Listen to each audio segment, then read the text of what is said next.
இதுதான் நாங்கள் வாழுகிற நாடு. எங்கள் நாட்டுக்கு பெயர் இந்தியா.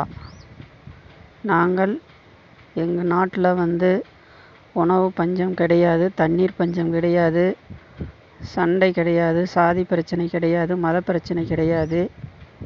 நாங்கள் எல்லாரும் அண்ணன் தம்பி போல் ஒருமனப்பட்டு சமாதானத்தோட சந்தோஷத்தோட எல்லா நாட்களுமே நாங்கள் மனமகிழ்ச்சியோடு வாழ்ந்துக்கிட்டு வரோம். எங்கள் நாட்டில் எதுக்குமே பஞ்சம் கிடையாது. எங்கள் நாட்டில் விளையாத பொருட்களையே கிடையாது. நாங்கள் அடுத்த நாட்டில் கை ஏந்த வேண்டிய அவசியமும் எங்களுக்கு கிடையாது. எங்களால் எல்லாமே உருவாக்க முடியும், சாதிக்க முடியும். ஏன்னா நாங்கள் எல்லாமே தயாரிக்க முடியும்.